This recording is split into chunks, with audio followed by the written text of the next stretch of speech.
Well, May is Mental Health Awareness Month, and each Monday of this month we'll be putting a spotlight on different aspects of mental health in specific areas. And this week we want to start with adult mental health and the importance of seeking help when needed. Joining me to discuss this issue is the Executive Director of the National Alliance on Mental Health Illness Idaho branch, also known as NAMI Idaho, Beth Markley, as well as Optum Idaho Associate Director of Clinical Operations, Dennis Baughman. Thank you both so much for being here today to discuss these important topics. Thank you for allowing us. Of course. So, Beth, I wanted to start with you now. Of course, you've mentioned you have personal experience in this field. So would you mind telling us a little bit about a family member you have with mental illness? Sure. We have a loved one. My husband and I are taking care of someone who, in our family, who has serious mental illness. And we've been working for a number of years to find resources and to navigate the mental health field. It's been tricky and a little confusing, and actually the opportunity to work with NAMI came up midway through that process, and I said, well, I wasn't really familiar with NAMI and the resources, and so it's a wonderful opportunity to kind of blend a couple of different passions of mine. Gotcha. Now we're going to get into NAMI in just a second, but I wanted to ask you, when was it that you became aware that there might have been a mental health problem within your family member? Well, so mental illness, I mean, it can crop up at any time, but about 75% of the time it can be diagnosed before the age of 14, and 50% before the age of 14, and 75% by the age of 25. So when a family is experiencing an issue with mental illness, likely it's that of a young person, an adolescent, and the first signs of mental illness might be someone withdrawing from family or isolating, sleeping a lot, difficult to deal with, a quick temper, risk-taking. A lot of the signs that come along with adolescence, right? So it can be a little bit difficult to discern. And some of those risk-taking behaviors might be self-soothing measures, right, to try to cope with the issues that they're dealing with, such as substance use and so forth. So it can be really tricky at first to diagnose properly a mental illness. And at first we were dealing with generalized anxiety disorder and depressive disorder, and then later blossomed into schizophrenia, which is a serious mental illness that affects about 1 in 100 people in our society. So so we've been dealing with this for quite some time, and it's taken two fairly functional adults a great deal of time and effort to figure out what the diagnosis was, to navigate these systems, get help, and keep on a track, because recovery is possible. Yeah. Living a full productive life is possible for people with mental illness, but they need a strong support system. Mm-hmm. And it's not always completely apparent where to find that. Yeah, that all makes sense. Now, can I add one thing to that, Beth? Is that all right? Well, first, thank you for sharing your story. That's always challenging. The other thing I want to emphasize is, we as parents, if we're concerned, if we're seeing something, and I think you did a fantastic job of showing sometimes the challenge that what is the beginning of a mental illness looks like normal adolescence, but if you're concerned about your child, talk to your kid's pediatrician, talk to the various individuals in your life looking to begin getting supports, because the system can be challenging to navigate sometimes. Yeah. Now, Dennis, I wanted to ask you, when it comes to public perception of mental illness, what are you finding? So I think what we've seen occur is people are beginning to feel more comfortable. There's lots of individuals, sometimes very public individuals, that are willing to express and share about their challenges. Some major professional associations have athletes that are taking time off and are publicly explaining that they're taking time off due to anxiety or depression or other mental illnesses, which is fantastic. However, there's still a long way to go. There is stigma, fear, anxiety in talking about what's going on. There's also situations where sometimes we look at people, or the community looks at people that are struggling with mental illness as something is wrong with them, and that's not the case. So we've come a long way. I want to acknowledge that, but we have a long way to go still to where we can have a community where people are able to and feel comfortable expressing all their difficulties and the illnesses and challenges they're struggling with. Anything you'd add? I think in Idaho, in particular, we have a individualistic, rugged kind of persona that we buy into, and we're very proud of. At the same time, you know, this mental illness is a medical illness, and it's not, you would never tell somebody with leukemia to just power through it, right? You would never say to somebody with a broken arm, just get back out there. But we say these things to people with depression. We say these things to people with debilitating anxiety. And we look at what they're going through as somehow an evidence of fault or blame, moral failure, or a failure of character. We say things like, "This never happened in my family." We don't step up for people who are dealing with these challenges in their own families. So, you know, if you're a person at work and you have a colleague who has a child with leukemia, you might say, you know, let's rally around that person, pick up some extra shifts. Let's make sure that they're feeling good. Let's take her for a girls' night out because she's, you know, having a really rough time of it. And there's no one sets up a meal train for a mental health crisis, right? Nobody's like checking in with people who are dealing with that. And those, you know, parents and spouses and loved ones, they're coming to work anxious about their loved one, unable to really function as well because they've got a lot on their plate with this caregiving and not a lot of support. Yeah, you're absolutely right. Unless I feel like it's something incredibly apparent, unless there's a specific diagnosis, you have cancer. Okay, well, I know this now, and there's things, but I mean, with mental illness, I mean, it's not necessarily apparent to everybody. So, well, and that's the other thing is it takes an average of 8 years to properly diagnose a serious mental illness. So in that amount of time, there's a lot of, I don't know what's wrong with this person I'm caring for. They're very difficult to deal with. They're putting themselves in harm's way a great deal of time, and it just feels from the outside sometimes like maybe this person needs a little bit of tough love. Maybe they just need to deal with the consequences of their actions, when in fact they have a very real issue that they're dealing with.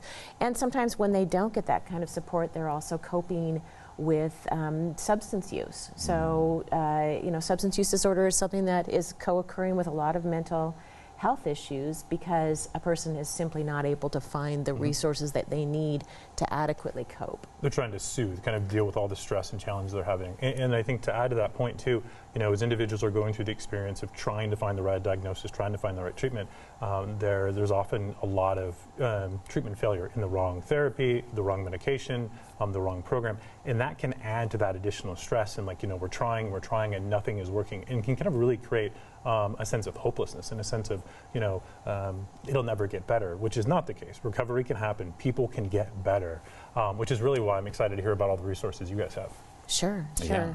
And that's a great segue right there because, and especially I wanted to mention something that you had mentioned here in Idaho specifically, tough state. You know, rugged state. Right. People, I would assume, especially males, don't want to talk about these things, don't want to talk about mental health issues in so many cases, but there are resources to help with mental health issues. For example, the National Alliance on Mental Illness, or NAMI Idaho, which you're associated with. What exactly is NAMI and the mission behind it? So NAMI was started with a grassroots effort in the 70s, shortly after deinstitutionalization was happening, which is a much longer conversation, by a group of parents who were concerned about their adult children with serious mental illness and the lack of resources for them. So they gathered together, and just that solidarity with other families going through the same thing can be a really powerful opportunity for folks to really begin to understand that they can take charge of the situation and control what they can. So NAMI Idaho has been around in Idaho in one form or another since 1991. For a while there, during the recession, had a little bit of a hard time with funding, so it was a little bit lower profile until recently. We received a fairly large grant from a funder. We're able to hire some staff and really bolster some of the resources that we can provide. And the pandemic really pushed our organization to make use of the virtual space. So some of our support groups went online. We have people, you can join a support group from anywhere in the state or even out of the state. Fantastic. And you can also join support groups with other NAMI organizations if there's one that meets, you know, with your time slot or with a specific diagnosis. Sometimes there are opportunities for that as well. So in person or virtual, there is a NAMI support group, and whether you're the person with a diagnosed or undiagnosed mental health issue or a family member, there is a support group for you. Gotcha. Almost a different form of telehealth in a way. Yes, it's not specifically therapy. Right. It's a facilitated. We have trained facilitators. It's a NAMI signature program. They get training, they get certification, they follow a specific format so that everybody can participate, and so that we are focused on recovery and empowerment, and just being able to share resources for family members and individuals. Gotcha, great. Now, in addition to some of those support groups, what other kind of programs do you have at NAMI Idaho? Well, we have several educational opportunities. We have our Family to Family group.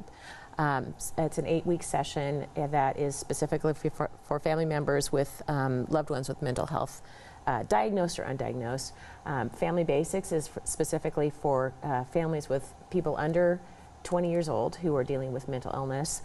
We have our peer-to-peer classes that we, if you have been diagnosed with mental illness, and it's basically, here's what the landscape looks like for mental illness, and finding treatment and finding resources. Here's what you might encounter when you're navigating through care providers and with medications. Here's how to advocate for yourself. Here's how to care for yourself. And then you're put in touch with other family members or individuals who have similar experiences, so that you can get that kind of empowerment and feel less isolated and alone, which can exacerbate any mental health issue. Gotcha, very important. Can I add to that real quick? I think that community aspect, which you didn't use that word, but it's the theme that I'm hearing is vital. That idea of, you're not walking this journey alone. There are other families that have gone through this. There are other families that can share their experience. There's other individuals, if you're the one with the mental health illness. None of us, even though that feeling comes up when we're struggling with mental illness, we feel alone. We feel like we're the only one going. And your experience is unique. I want to acknowledge that. But it really is that community that can come together, that community that can kind of support, provide education, provide additional information, and also sometimes just that individual to cry with and kind of resonate. And I'm scared for my son. I am worried about my wife. Whatever is going on for you, there's other individuals that have been through that, and they can walk that path with you. It's amazing. It's truly, truly powerful. Yeah, great points. It really can help to feel as though you are, as an individual, you didn't do something to bring this on yourself. There are other people who are experiencing it. There are other people who have lived through that experience. And particularly people are going to be in different places, whether you're in a current mental health crisis, whether you're learning about being, about recovery and where your place in it, or you're becoming an advocate. So those are different emotional stages for each individual, and we cycle through those emotional stages at regular times. And so in a support group framework, you're going to have somebody who is, their crisis is front center stage, and there are people who've been there who are focused on that is of the moment and what we're going to deal with now. And their emotional needs are going to be a little bit different. They're going to be in a place where they can provide that support.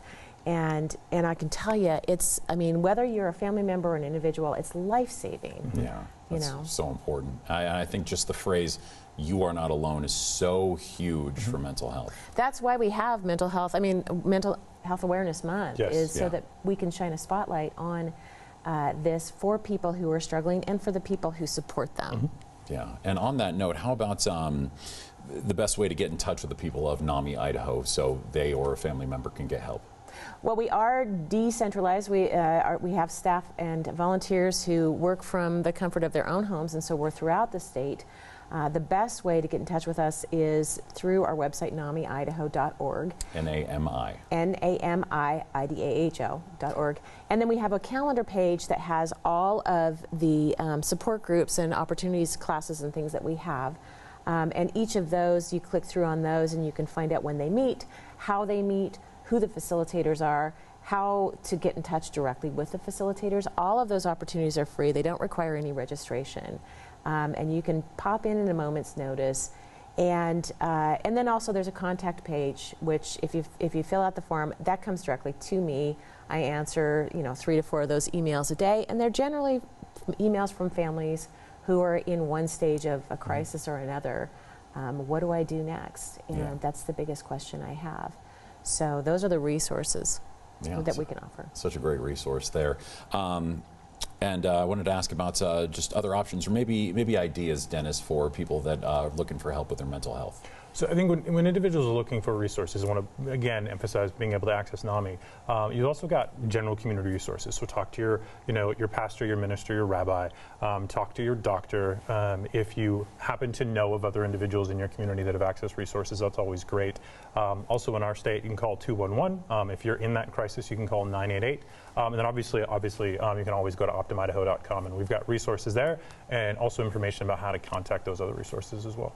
Perfect. Okay. I want to go back to that 988. I think it's such a resource, and whether you are in a crisis or you are trying to triage, or you're calling for yourself or a family member, to call 988. Those folks, they keep notes on when you call.